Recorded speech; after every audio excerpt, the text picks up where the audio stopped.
ವೇದಿಕೆಯಲ್ಲಿರುವಂಥ ಸಭಾಧ್ಯಕ್ಷರೇ ಹಾಗೂ ಮುಖ್ಯ ಅತಿಥಿಗಳೇ, ಬಹುಶಃ ಅಶೋಕ್ ಕುಮಾರ್ KS ಬೆಂಗಳೂರಿನ ಕೃಷಿಕರು ಅಂತ ಅನಿಸಿದರೆ ಅದು ತಪ್ಪು. ಅವರು ನಮ್ಮ ಊರಿನ ಪಂಜದವರು. ಸುಮಾರು 1981ನೇ ಇಸವಿಯಲ್ಲಿ ಬೆಂಗಳೂರಿಗೆ ಒಬ್ಬ ಸಾಧಾರಣ ಕೃಷಿಕನಾಗಿ ಹೋಗಿ ಕೃಷಿ ಉದ್ಯಮಿಯಾಗಿ ಇಂದು ಕೃಷಿಕ ಏನು ಕನಸನ್ನು ಕಾಣ್ತಾನೆ ಅದನ್ನು ನನಸಾಗಿಸಿದ ಒಂದು ಸಫಲ ಉದ್ಯಮಿ ಅಂತ ಹೇಳಲಿಕ್ಕೆ ನಮಗೆ ಹೆಮ್ಮೆ ಇದೆ.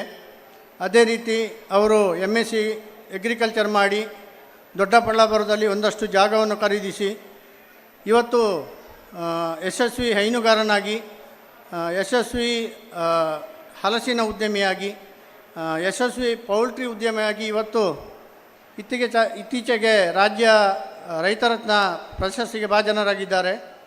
ಅವರು ಇಲ್ಲಿ ಪಂಜದಲ್ಲಿ ಸುಮಾರು 65 ಎಕರೆ ತಾಳೆ ಕೃಷಿಯನ್ನು ಮಾಡಿ ಬಹುಶಃ ಈ ದಕ್ಷಿಣ ಕನ್ನಡ ಜಿಲ್ಲೆಯಲ್ಲಿ ಒಂದು ಯಶಸ್ವಿ ತಾಳೆ ತೋಟ ಮಾಡಿದ್ದಾರೆ ಅಂತ ಹೇಳಿದರೆ ತಪ್ಪಾಗಲಿಕ್ಕಿಲ್ಲ.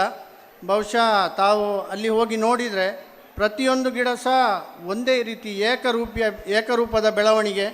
ಅದಲ್ಲದೆ ಇತ್ತೀಚೆಗೆ ಒಂದು 150 DJ ಸಂಪೂರ್ಣ ಅಂತ ಹೇಳುವ ತೆಂಗಿನ ತಳಿಯನ್ನು ನಟ್ಟಿದ್ದಾರೆ.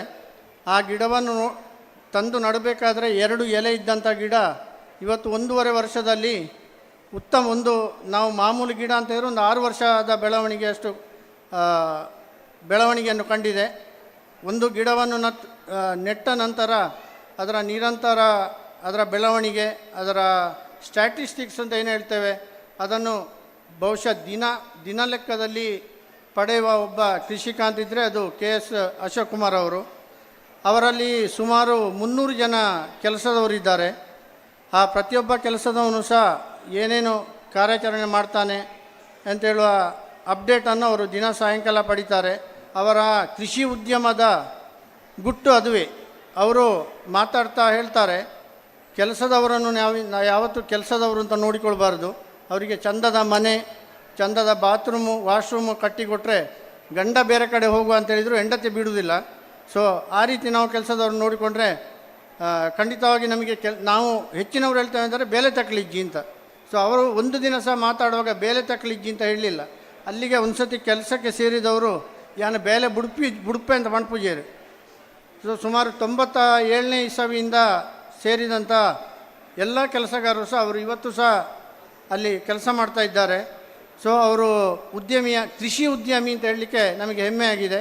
ಅದೇ ರೀತಿ ಧಾರ್ಮಿಕವಾಗಿ ನಮ್ಮ ಕುಟುಂಬದ ದೇವಸ್ಥಾನ ಶ್ರೀ ದುರ್ಗಾ ಪರಮೇಶ್ವರಿ ದೇವಸ್ಥಾನ ಕಂಜರ್ಪಣೆ, ಅದರ ಸಂಪೂರ್ಣ ನಿರ್ವಹಣೆಯನ್ನು ಇತ್ತೀಚೆಗೆ ಮುಂದೆ ಅಲ್ಲಿ ಒಂದು ಜ್ಯೋತಿಷಾಸ್ತ್ರ ವಿಜ್ಞಾನ ಕಾಲೇಜನ್ನು ಸಹ ಅಲ್ಲಿ ಮಾಡುವರೆ ಕಾರ್ಯ ಮಾಡ್ತಾ ಇದ್ದಾರೆ. ಸುಮಾರು 100-150 ವಿದ್ಯಾರ್ಥಿಗಳಿಗೆ ಉಚಿತ ಜ್ಯೋತಿಷಾಸ್ತ್ರವನ್ನು ಕಲಿಸುವಂಥ ಹಲವಾರು ಕನಸುಗಳನ್ನು ಹೊತ್ತು ಅವರು ಈ ದಿನ ನಮ್ಮದಿಗಿದ್ದಾರೆ. ಮೊನ್ನೆ ನಾನೇ ಸ್ವತಃ ಹೋಗಿ ಅವರನ್ನು ಈ ಮೇಳಕ್ಕೆ ಆಹ್ವಾನಿಸಿದ್ದೆ.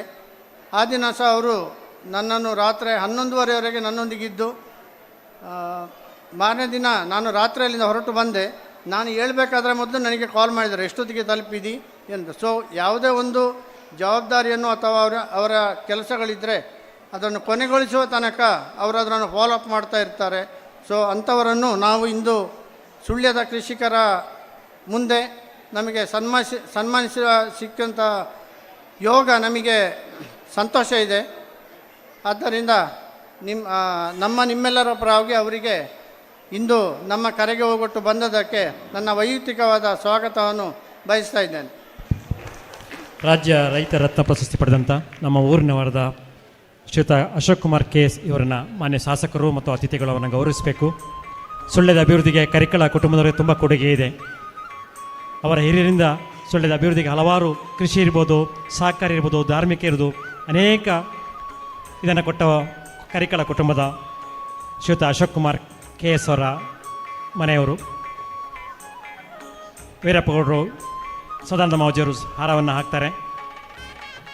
ಸ್ಮರಣಿಕೆಯನ್ನು GR ಪ್ರಸಾದ್ ಅವರು ನೀಡ್ತಾರೆ. ಮತ್ತು ಬಹುಶಃ 4,000 ವಿವಿಧ ತಳಿಯ ಹಲಸಿನ ಗಿಡಗಳನ್ನು ಮರಗಳನ್ನು ಬೆಳೆಸಿ ಬೆಂಗಳೂರಿನ ದೊಡ್ಡಬಳ್ಳಾಪುರದಲ್ಲಿ ಒಂದು ಕೃಷಿ ಲೋಕವನ್ನೇ ತೆರೆದಿಟ್ಟ ನಮ್ಮ ಊರಿನ ಒಬ್ಬ ಸಾಧಕ ಅಂತ ಹೇಳಿದರೆ ತಪ್ಪಾಗಲಾರದು. ಅದರೊಂದಿಗೆ ಒಂದಿಗೆ ತರಕಾರಿಗಳನ್ನು ಬೆಳೆಸಿ ನಾಡಿಗೆ ತರಕಾರಿಗಳನ್ನು ಹಣ್ಣು ಹಂಪಲುಗಳನ್ನು ಕೊಡ್ತಕ್ಕಂಥ ಬದಾನಿ. ವಿಶೇಷವಾಗಿ ಕೇಂದ್ರ ಸರ್ಕಾರಕ್ಕೆ ಕೃಷಿಯಲ್ಲೇ ಸಲಹೆಗಾರರಾಗಿ ಗೌರವ ಸಲಹೆಗಾರರಾಗಿ ಅವರನ್ನು ನಿಯುಕ್ತಿ ಮಾಡ್ತಕ್ಕಂಥವರು. ಸುಮಾರು 300 ಜನ ದಿನಂಪ್ರತಿ ವರ್ಕರ್ಸ್ ಕೆಲಸಗಾರರು ಕೆಲಸ ನಿರ್ವಹಿಸ್ತಕ್ಕಂಥವರು ಶ್ರೀಯುತ ಅಶೋಕ್ ಕುಮಾರ್ ಅವರು ನಮ್ಮನ್ನು ಉದ್ದೇಶಿಸಿ ಮಾತಾಡಬೇಕು ಅಂತ ಕೇಳ್ತೇನೆ. ಅನುಭವವು ಸನಿವೆಲ್ಲ ಅನುಭವದ ನೆನಪಿಸವಿ.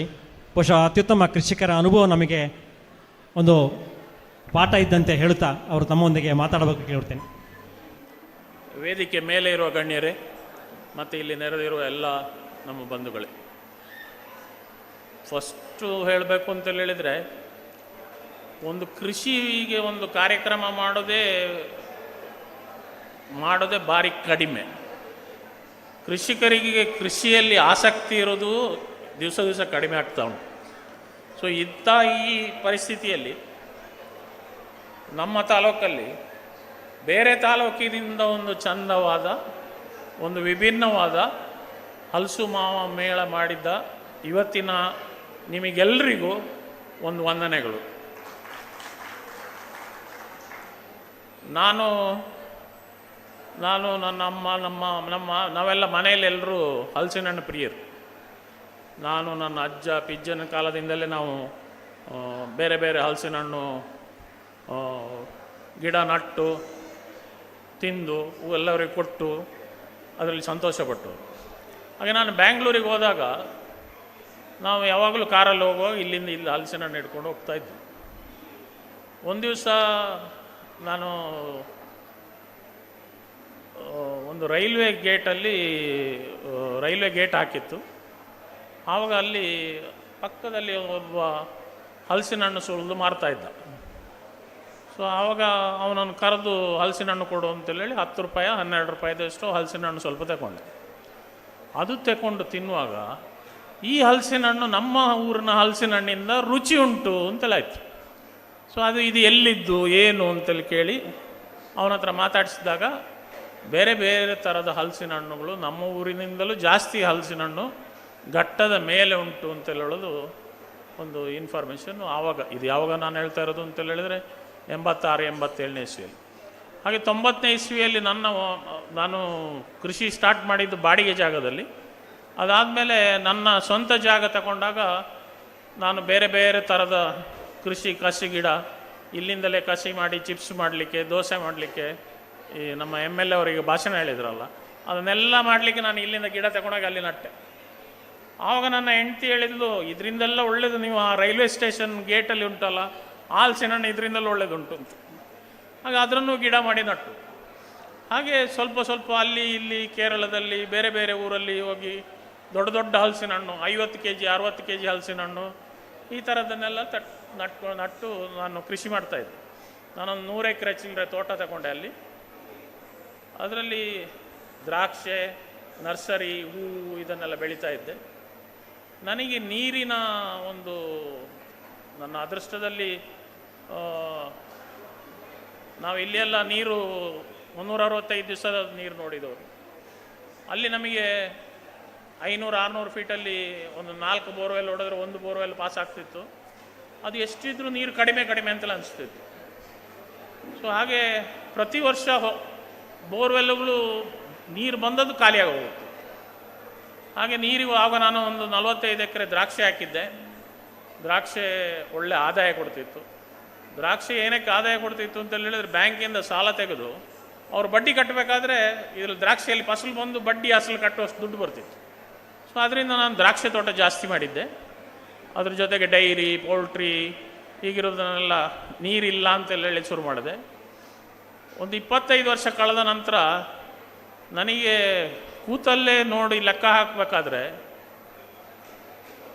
ಈ ದ್ರಾಕ್ಷಿಯಲ್ಲಿ ಬರುವ ಆದಾಯ ನೀರಿಲ್ಲದ ಹಲಸಿನ ಗಿಡದಲ್ಲಿ ಬರ್ತದೆ ಅಂತೇಳಿ ಒಂದು ಕ್ಯಾಲ್ಕುಲೇಷನ್, ಒಂದು ಜ್ಞಾನೋದಯ ಆದಾಗ ಆಯಿತು. ಇವತ್ತು ನನ್ನ ಭೂಮಿಯಲ್ಲಿ ಒಂದು ಡ್ರಾಪ್ ನೀರಿಲ್ಲ. ನಾನು ಈ ರಾಜ್ಯದಲ್ಲಿ ಡ್ರಿಪ್ ಇರಿಗೇಷನ್ ಸ್ಟಾರ್ಟ್ ಮಾಡಿದ್ರಲ್ಲಿ ನಾನು ಒಬ್ಬ. 88-89ನೇ ಇಸ್ವಿಯಲ್ಲಿ ಜನರಿಗೆ ಡ್ರಿಪ್ ಅಂತೇಳಿ ಏನು ಅಂತೇಳಿ ಗೊತ್ತಿರಲಿಲ್ಲ. ಫರ್ಟಿಗೇಷನ್ ಅಂತ ಹೇಳಿದರೆ ಏನು ಅಂತ ಗೊತ್ತಿರಲಿಲ್ಲ. ಆವಾಗಿನ ಕಾಲದಲ್ಲಿ ನಾನು ಇರಿಗೇಷನ್ನು ಇಸ್ರೇಲಿಂದ ಇಂಪೋರ್ಟ್ ಮಾಡ್ತಾಯಿದ್ದೆ. ಪಾಲಿ ಹೌಸು, ಫರ್ಟಿಗೇಷನ್ನು, ಆ ಥರ ಒಂದು ಎಕರೆಯಲ್ಲಿ 70,000 ಗಿಡ ಬೆಳೆದು ಒಂದು ಒಂದು ಹೆಕ್ಟೇರಲ್ಲಿ 200 ಟನ್ನು 300 ಟನ್ನು ಟೊಮೆಟೊ ಬೆಳೆಯುವಂಥ ಈ ಥರದ್ದೆಲ್ಲ ಮಾಡ್ತಾಯಿದ್ದೆ. ಕೊನೆಗೆ ನೋಡಿದರೆ 25 ವರ್ಷ ಕಳೆದಾದ ಮೇಲೆ ನೋಡಿದರೆ ನೀರಿಲ್ಲದೆ ನಾವು ಬೆಳೆಯುವಂಥ ಸೊತ್ತುಗಳು ಬೇಕಾದಷ್ಟುಂಟು ಅಂತೇಳಿ ನನಗಿದು ಆಗಬೇಕಾದ್ರೆ ಅಷ್ಟೊತ್ತಿಗೆ ನಾನೊಂದು 200 ಚಿಲ್ಲರೆ ಬೋರ್ವೆಲ್ಲು ಡ್ರೈ ಆಯಿತು. ಸೊ ನೀರಿಲ್ಲದೆ ನೀರಾವರಿ ಅಷ್ಟೇ ಉತ್ಪತ್ತಿ ಮಾಡಬೇಕು ಅಂತೇಳಿ ಬೇರೆ ಬೇರೆ ಬೇರೆ ಬೇರೆ ಬೆಳೆಗಳನ್ನು ಸಿಲೆಕ್ಟ್ ಮಾಡಿದ್ದು. ಅದರಲ್ಲಿ ಹಲಸು ಒಂದು. ಹಲಸಲ್ಲಿ ನಾವು ಬೇರೆ ಬೇರೆ ಕಲರ್ನ ಹಲಸಿನ ಹಣ್ಣು. ನಾನು ಹಲಸಿನ ಹಣ್ಣು ಎಷ್ಟೋ ಈಗ ಒಂದು 3 ವರ್ಷದವರೆಗೆ ನಾನು ಹಲಸಿನ ಹಣ್ಣು ಮಾರ್ತಿರ್ಲಿಲ್ಲ. ನನ್ನಲ್ಲಿ ಹಲಸಿನ ಹಣ್ಣು ಏನು ಬರ್ತಾ ಇದೆಯೋ ಅದನ್ನೆಲ್ಲ ಬೆಂಗಳೂರಿಗೆ ಮನೆಗೆ ಬರುವಾಗ ತರ್ತಿದ್ದೆ, ಅವ್ರಿಗೆ ಇವ್ರಿಗೆ ಕೊಡ್ತಿದ್ದೆ. ನಮ್ಮ ಸುತ್ತಮುತ್ತ ಮತ್ತು ಗೊತ್ತಿದ್ದವರ ಮಕ್ಕಳು ಎಲ್ಲ ಅಶೋಕ ಮಾಮ, ಅಶೋಕ್ ಅಂಕುಲ್, ನನಗೆ ಕೆಂಪು ಹಲಸಿನ ಹಣ್ಣು ಬೇಕು, ನನ್ನ ಹೆಂಡತಿ ಹತ್ರ, ನನ್ನ ಮಕ್ಕಳ ಹತ್ರ, ಎಲ್ಲರ ಹತ್ರನೂ ಕೆಂಪು ಹಲಸಿನ ಹಣ್ಣು ಬೇಕು, ಕೆಂಪು ಹಲಸಿನ ಹಣ್ಣು ಬೇಕು ಅಂತ ಹೇಳಕ್ಕೆ ಶುರು ಮಾಡಿದ್ರು. ಹಾಗೆ ಕೆಂಪು ಹಲಸಿನ ಹಣ್ಣಿಗೆ ಜಾಸ್ತಿ ಡಿಮಾಂಡ್ ಉಂಟು ಅಂತೇಳಿ ಒಂದು 30 ಎಕರೆಯಲ್ಲಿ ಕೆಂಪು ಹಲಸಿನ ಹಣ್ಣು ಬೆಳೆದ. ಮತ್ತು ಇವತ್ತಿನ ದಿವಸದಲ್ಲಿ ಇದರ ಜೊತೆಗೆ ನಾವೊಂದು ಅರ್ಥ ಮಾಡಬೇಕಾಗಿದ್ದದು ಒಂದೇನು ಅಂತ ಹೇಳಿದರೆ, ನಾನು ಯಾವ ಪೊಲಿಟಿಕಲ್ ಪಾರ್ಟಿಗೆ ಸೇರಿದವಲ್ಲ, ಆದರೆ ನಮ್ಮ ದೇಶದಲ್ಲಿ ಇವತ್ತಿನ ದಿವಸದಲ್ಲಿ ನಾವು ಆಹಾರ ಸ್ವಾವಲಂಬನೆ ಉಂಟು ಅಂತ ಹೇಳೋದೊಂದು ಸುಳ್ಳು. ಸೊ ಇದು ಯಾವುದೇ ಎಲ್ಲಿಯೂ ಫ್ಯಾಕ್ಟ್ ತೆಗೆದರೂ ಇಲ್ಲ. ನಾವು ಯಾವುದರಲ್ಲಿ ಆಹಾರ ಧಾನ್ಯದಲ್ಲಿ ಮಾತ್ರ ಇದು ಸ್ವಾವಲಂಬನೆ ಇರೋದು. ಅಕ್ಕಿ, ಗೋಧಿ ಹೀಗಿರೋದ್ರಲ್ಲಿ ಸ್ವಾವಲಂಬನೆ ಇರೋದು. ನಮಗೆ ಬೇರೆ ಯಾವುದು ಇದು ಕಾಳುಗಳು, ತೊಗರಿಬೇಳೆ ಆಗಲಿ, ಕಡಲೆ ಆಗ್ಬೋದು, ಇದೆಲ್ಲ ಆಗ್ಬೋದು, ಅದು ಹೊರದೇಶದಿಂದ ಬರೋದು. ಆಮೇಲೆ ಎಣ್ಣೆ ಇವತ್ತಿನ ದಿವಸದಲ್ಲಿ ಎಷ್ಟು ಅಂತ ಹೇಳಿದರೆ 60% ನಮಗೇನು ನಾವು ಅಡಿಗೆಗೆ ಯೂಸ್ ಮಾಡ್ತೇವೆ ಎಣ್ಣೆ, ಅದು ಹೊರಗಿಂದಲೇ ಬರೋದು. ಅದರ ಜೊತೆಗೆ ನಮ್ಮಲ್ಲಿ ಪ್ರೋಟೀನ್ ಅಂತೇಳಿ ಹೇಳೋದಕ್ಕೆ ಇಲ್ಲಿ ನೀವು ಬೇರೆ ಬೇರೆ ದೇಶದಲ್ಲಿ ನೋಡ್ಬೋದು. ಈಗ ನಾನು ಸ್ಟ್ಯಾಟಿಸ್ಟಿಕ್ಸ್ ತಗೊಂಡ್ರೆ ಬೇಕಾದ್ರೆ ನಿಮಗೆ ನೋಡ್ಲಿಕ್ಕೆ ಆಗ್ತದೆ. ಬೇರೆ ಬೇರೆ ದೇಶದಲ್ಲಿ ಅಪ್ಪ ಅಮ್ಮನಿಂದ ಮಕ್ಕಳು ಉದ್ದ ಇರ್ತಾರೆ. ಆ ಥರ ನೋಡ್ಲಿಕ್ಕೆ ಹೋದರೆ ಯಾವ ದೇಶ, ಯಾವ ಜಾಗದಲ್ಲಿ ಪ್ರೋಟೀನ್ ನ್ಯೂಟ್ರಿಷನ್ ಸಫಿಷಿಯೆಂಟ್ ಇರ್ತಾರೋ ಅಲ್ಲಿ ಆರೋಗ್ಯದಲ್ಲಿ ಕೂಡ ಚೆನ್ನಾಗಿರ್ತಾರೆ, ಮಕ್ಕಳು ಅಪ್ಪ ಅಮ್ಮನಿಂದ ಉದ್ದ ಇರ್ತಾರೆ, ದಷ್ಟಪುಷ್ಟ ಇರ್ತಾರೆ. ಸೊ ಅದರಿಂದಾಗಿ ನೀವು ಪಂಜಾಬಲ್ಲಿ ನೋಡಿ, ಪಂಜಾಬಲ್ಲಿ ಹೈಯೆಸ್ಟ್ ಹಾಲ್ ಕನ್ಸಂಪ್ಷನ್ ಮಾಡ್ತಾರೆ. ಸೊ ಅದರಿಂದಾಗಿ ಅವರ ಡಯಟಲ್ಲಿ ಪ್ರೋಟೀನ್ ಬೇಕಾದಷ್ಟು ಹೋಗ್ತದೆ, ಅವರು ದಷ್ಟಪುಷ್ಟ ಇರ್ತಾರೆ. ಬೇರೆ ನೀವು ಇಡೀ ನಮ್ಮ ದೇಶದಲ್ಲಿ ನೋಡಿ, ಎಲ್ಲಿ ಹೋದರೂ 35 kg 45 kg 50 kg ಈ ತೂಕದ ಮಕ್ಕಳನ್ನೇ ಜಾಸ್ತಿ ಕಾಣೋದು. ನಿಮಗೆ ಒಳ್ಳೆ ಅಥ್ಲೆಟಿಕ್ ಆಗಿರುವ ಮಕ್ಕಳನ್ನು ನೋಡೋದು ಕಷ್ಟ. ಇದು ಯಾಕೆ ಅಂತ ಹೇಳಿದರೆ ನಮ್ಮಲ್ಲಿ ಪ್ರೋಟೀನ್ ಕೂಡ ಡಿಫಿಷಿಯನ್ಸಿ. ನಮ್ಮ ದೇಶಕ್ಕೆ ಎಷ್ಟು ಬೇಕು ಪ್ರೋಟೀನು ಅಷ್ಟು ಪ್ರೋಟೀನ್ ನಮ್ಮಲ್ಲಿಲ್ಲ. ಇನ್ನೂ ಅದರಿಂದಲೂ ಒಂದು ಡೇಂಜರಸ್ ಸಿಚುವೇಶನ್ ಏನು ಅಂತ ಹೇಳಿದರೆ, ನಾವು ಇಷ್ಟು ದಿವಸದವರೆಗೆ ಭಾರತ ದೇಶ ಒಂದು ಯಂಗ್ ದೇಶ, ನಮ್ಮಲ್ಲಿ ಭಾಳ ಯಂಗ್ಸ್ಟರ್ಸ್ ಇದ್ದಾರೆ ತಲೆ ಹೇಳ್ತಾ ಇದ್ದದನ್ನು ಹೇಳಿಕೊಂಡು ಬಂದಿದ್ದೀವಿ. ಆಗ ಈಗ ಏನಾಗಿದೆ ಅಂತ ಹೇಳಿದರೆ, ಈಗ 60 ವರ್ಷದಿಂದವರ ಮೇಲಿನ ಗ್ರಾಫ್ ಜಾಸ್ತಿ ಆಗಲಿಕ್ಕೆ ಶುರುವಾಗಿದೆ. ಇನ್ನೊಂದು 10-15 ಬೇರೆ ಬೇರೆ ಸ್ಟೇಟ್ಗಳಲ್ಲಿ ಎಲ್ಲಿವರೆಗೆ ಅಂತ ಹೇಳಿದರೆ, ಇನ್ನು ಮುಂದೆಗೆ ನೀವು 2 ಮಕ್ಕಳಲ್ಲ 3 ಮಕ್ಕಳು ಮಾಡಿ 4 ಮಕ್ಕಳು ಮಾಡಿ ಅಂತ ಹೇಳುವ ಪರಿಸ್ಥಿತಿ ಬಂದಾಗಿದೆ. ಸೊ ಇದು ಇವತ್ತಿನ ಫ್ಯಾಕ್ಟ್ ಏನು ಅಂತ ಹೇಳಿದರೆ, ನಮ್ಮ ರಾಜ್ಯದಲ್ಲಿ 30 ಜಿಲ್ಲೆಯಲ್ಲಿ 11 ಜಿಲ್ಲೆಯಲ್ಲಿ ಬರ್ತ್ ರೇಟ್ ಡೆತ್ ರೇಟಿಂದ ಕಡಿಮೆ ಇದೆ. ಇದೇ ಥರ ನಮ್ಮ ಸೌತ್ ಇಂಡಿಯಾದಲ್ಲಿ, ಓವರಾಲ್ ಸೌತ್ ಇಂಡಿಯಾದಲ್ಲಿ ಓಲ್ಡ್ ಪಾಪ್ಯುಲೇಷನ್ ಜಾಸ್ತಿ ಆಗ್ತಾ ಇದೆ, ಡೆತ್ ರೇಟ್ ಜಾಸ್ತಿ ಆಗ್ತಾ ಇದೆ, ಬರ್ತ್ ರೇಟ್ ಕಡಿಮೆ ಆಗ್ತಾ ಇದೆ. ಇದರಿಂದಾಗಿ ನಾವು ಇವತ್ತಿನ ದಿವಸದಲ್ಲಿ ನಮ್ಮ ಊರಲ್ಲಿ ಕೆಲಸಕ್ಕೆ ಜನ ಇಲ್ಲ, ಕೆಲಸದವರು ಎಲ್ಲಿಂದ ಬರೋದು, ಛತ್ತೀಸ್ಗಢ ಅಲ್ಲಿಂದ ಇಲ್ಲಿಂದ ಬರೋದು. ಇನ್ನು ಸದ್ಯದಲ್ಲಿ ಇದು ಕಾಣಿಯಾಗಿ ಹೋಗ್ತದೆ. ಸೊ ಅದು ಒಂದು ಇನ್ಸಿಡೆಂಟಲ್ ನಾನು ಮಾತಾಡ್ತಾ ಇರೋದು. ನಾನು ಇದನ್ನು ಏನಕ್ಕೆ ಹೇಳ್ತಾ ಇದ್ದೀನಿ ಅಂತ ಹೇಳಿದರೆ, ಓಲ್ಡ್ ಏಜ್ ಪಾಪ್ಯುಲೇಷನ್ ಜಾಸ್ತಿ ಆದಾಗ ಪ್ರತಿಯೊಬ್ಬರಿಗೂ ಗ್ಯಾಸು, ಕಾನ್ಸ್ಟಿಪೇಷನು, ಆಮೇಲೆ ಬೇರೆ ಬೇರೆ ಥರದ ಇದಾಗ್ತದೆ. ಡಾಕ್ಟ್ರ್ ಹತ್ರ ಹೋದರೆ ನೀವು ಡಯಟ್ ತಗೊಳ್ಳುವಾಗ ಫೈಬರ್ ಜಾಸ್ತಿ ತಗೊಳ್ಳಿ ಅಂತೇಳಿ ಹೇಳ್ತಾರೆ. ಈ ಫೈಬರು ಅಷ್ಟು ಸುಲಭದಲ್ಲಿ ನಿಮಗೆ ಸಿಕ್ಕುವುದಿಲ್ಲ. ಎಲ್ಲ ತರಕಾರಿಯಲ್ಲಿ ಫೈಬರ್ಗಳು ಬೇಕಾದಷ್ಟು ಇರೋದಿಲ್ಲ. ಹಲಸು, ಅದರಲ್ಲಿಯೂ ಕೂಡ ಗುಜ್ಜೆ, ಪೆಲತ್ತರಿ ಆಗಲಿಕ್ಕೆ ಮೊದಲಿಂದು 65 ದಿವಸದ ಕೆಳಗಿನ ಗುಜ್ಜೆ ನೀವು ಕೊಯ್ದು ನೋಡಿ, ಅದರಲ್ಲಿ ಒಂದು ಕಬಾಬ್ ಮಾಡಿ, ಇಲ್ಲ ಒಂದು ಬಿರಿಯಾನಿ ಮಾಡಿ, ಇಲ್ಲದಿರೋ ಒಂದು ಮಂಚೂರಿ ಮಾಡಿ, ಯಾವುದಾದ್ರೂ ಒಂದು ಖಾದ್ಯವನ್ನು ಮಾಡಿ, ಅದು ನೀವು ಎಷ್ಟು ಮಾಡಿದರೂ ಮಾಡಿದ್ರಿಂದ ಫಾಸ್ಟಾಗಿ ಅದು ಖಾಲಿ ಆಗ್ತದೆ. ಸೊ ಅದರ ಜೊತೆಗೆ ಅದೇನು ಅಂತೇಳಿ ಹೇಳಿದರೆ ಒಂದು ವೆಗಾನ್ ಮೀಟ್ ಅಂತೇಳಿ ಹೇಳಿ, ಮಾಂಸಕ್ಕೆ ಹತ್ತಿರವಾದ ಒಂದು ತರಕಾರಿ ಅಂತೇಳಿ ಹೇಳಿದರೆ ಇವತ್ತು ಹಲಸಿನಕಾಯಿ. ಸೊ ಇದರಿಂದಾಗಿ ಈ 70% ಜಾಸ್ತಿ ಜನ ಪ್ರತಿ ಊರಲ್ಲಿ, ನಮ್ಮೂರಲ್ಲಿ ಸೇರಿ ಮಾಂಸಾಹಾರಿಗಳೇ ಜಾಸ್ತಿ ಇರೋದು. ನೀವು ಅವರಿಗೆ ಎಷ್ಟು ತರಕಾರಿ ಕೊಟ್ಟರು ಕೂಡ ಆ ತರಕಾರಿಯನ್ನು ಎಪ್ರಿಷಿಯೇಟ್ ಮಾಡೋದಿಲ್ಲ. ಅದನ್ನು ಕಂಪೇರ್ ಮಾಡೋದೇ ಯಾವುದಕ್ಕೆ ಅಂತೇಳಿ ಕೋಳಿ ಒಟ್ಟಿಗೋ ಮಟನ್ ಒಟ್ಟಿಗೆ ಕಂಪೇರ್ ಮಾಡ್ತಾರೆ. ಸೊ ಇದನ್ನು ಕಂಪೇರ್ ಮಾಡಲಿಕ್ಕೆ ಹೋದಾಗ ಹಲಸಿನಕಾಯಿ ಬಿರಿಯಾನಿ ಮಟನ್ ಬಿರಿಯಾನಿ ಅಷ್ಟೇ ಒಳ್ಳೆಯದಿತ್ತು, ಕಬಾಬು ಕೋಳಿ ಅಷ್ಟೇ ಒಳ್ಳೆಯದಿತ್ತು ಅಂತೇಳಿ ಹೇಳುವ ಮಾತುಗಳನ್ನು ನೀವು ಕೇಳಿರ್ಬೋದು. ಸೊ ಇದರಿಂದಾಗಿ ಇವತ್ತಿನ ದಿವಸದಲ್ಲಿ ನಮ್ಮ ಸುಳ್ಯ ತಾಲೂಕಲ್ಲಿ ಇಲ್ಲಿನ ಹಲಸಿನ ಹಣ್ಣು ಘಟ್ಟದ ಮೇಲಿನ ಹಲಸಿನ ಹಣ್ಣಿನಷ್ಟು ರುಚಿ ಇರೋದು ಕಡಿಮೆ. ಇಲ್ಲಿ ನೀವು ಏನು ಮಾಡಬೇಕಾದದ್ದು ಅಂತ ಹೇಳಿದರೆ, ನೀವು ಒಳ್ಳೆ ಇಲ್ಲಿ ಇದ್ದಾರೆ ನಮ್ಮ ಈಗ ಫಾರ್ಮರ್ ಪ್ರೊಡ್ಯೂಸಿಂಗ್ ಕಂಪೆನಿ. ಈ ಪ್ರೊಡ್ಯೂಸಿಂಗ್ ಕಂಪೆನಿ ನಮ್ಮ ದೇಶದಲ್ಲಿ ಒಂದು ದೊಡ್ಡ ಫಾರ್ಮಿಂಗ್ ಪ್ರೊಡ್ಯೂಸ್ ಕಂಪೆನಿ ಇದೆ, ಸಹ್ಯಾದ್ರಿ ಅಂತೇಳಿ. ಅವರು 1 kg ದ್ರಾಕ್ಷೆಗೆ 235 ರೂಪಾಯಿ ರೈತರಿಗೆ ಕೊಡ್ತಾರೆ. ಅದೇ ಥರ ನಮ್ಮೂರಲ್ಲಿ ಆದಷ್ಟು ಒಂದೇ ಥರದ ವೆರೈಟಿ ಗುಜ್ಜೆಗಳನ್ನು ಬೆಳೆದು ಅದನ್ನು ಪ್ಯಾಕ್ ಮಾಡಿ ಮಾರಿದರೆ, ನೀವು ಹೇಳಿದರೆ ನಂಬಲಿಕ್ಕಿಲ್ಲ, ನನ್ನ ದೊಡ್ಡಬಳ್ಳಾಪುರ ತೋಟದಲ್ಲಿ ನನ್ನ ಗೇಟಲ್ಲಿ ನಾನು ಕಳೆದ ವರ್ಷದ ಸರಾಸರಿ 50 ರೂಪಾಯಿ ಗುಜ್ಜೆ ಮಾರಿದ್ದೇನೆ, ಸರಾಸರಿಯಾಗಿ 100 ರೂಪಾಯಿಗೆ ಹಲಸಿನ ಹಣ್ಣು ಮಾರಿದ್ದೇನೆ. ಇದನ್ನು ಎಷ್ಟೋ ಜನ ಮಾತಾಡುವವರು ಇಲ್ಲಿ ಸುಳ್ಳು ಅಂತೇಳಿ ಹೇಳಿರ್ಬೋದು. ಸುಳ್ಳು ಅಂತೇಳಿ ಹೇಳಲಿಕ್ಕೆ ಇಲ್ಲೇ ಸುಳ್ಯದವರೇ ಸುಮಾರು ಜನ ಬಂದು ತಗೊಂಡು ಹೋಗಿದ್ದಾರೆ. ದಕ್ಷಿಣ ಕನ್ನಡ ಜಿಲ್ಲೆಯಲ್ಲೇ ಸುಮಾರು ಜನ ಬಂದು ತಗೊಂಡೋಗಿ, ಹೌದು ಹೌದು ಅಲ್ಲಿ ಕುಸ್ಕುದಿಲ್ಲ, ಅದು ಆ ಥರದ ಹಲಸಿನ ಹಣ್ಣು ಇಲ್ಲ, ಅದಕ್ಕೆ ದುಡ್ಡು ಕೊಟ್ಟು ಇವತ್ತು ನನಗೆ ಹೇಗಿದೆ ಅಂತೇಳಿ ಹೇಳಿದರೆ, ನನ್ನ ಒಂದೊಂದು ಹಲಸಿನ ಹಣ್ಣಿಗೆ 10 ಜನ ಕಾಯ್ತಾ ಇದ್ದಾರೆ. ಸೊ ಇದು ಹಲಸಿನ ಹಣ್ಣಿನ ಮಹಿಮೆ. ಯಾವ ಅಡಿಕೆ ಗಿಡಕ್ಕೆ, ಯಾವ ತೆಂಗಿನ ಗಿಡಕ್ಕೆ ಈ ಥರ ಆಗೋ ಚಾನ್ಸಸ್ ಇಲ್ಲ. ನಮ್ಮ ಅಡಿಕೆ ಗಿಡ ಇಲ್ಲೇ ಇದ್ದಾರೆ ನೋಡಿ, ಅವ್ರು ಕಳೆದ ವರ್ಷ ಹಲಸಿನ ಹಣ್ಣು ತಗೊಂಡಿದ್ರು. ಈ ವರ್ಷ ನನಗೆ ಕಾಯಿ ಬರಲಿಕ್ಕೆ ಮೊದಲು ಯಾವ ಕೊಡ್ತೀರಿ ಅಂತೇಳಿ ಹೇಳಿ ಕೇಳೋರು ಇದೇ ರೂಮಲ್ಲಿದ್ದಾರೆ. ಸೊ ಇದು ಹಲಸಿನ ಹಣ್ಣಿನಲ್ಲಿ ಒಂದು ಮಾಡಲಿಕ್ಕೆ ಆಗ್ತದೆ ಅಂತೇಳಿ ಹೇಳೋದೊಂದು ಇದಕ್ಕೆ.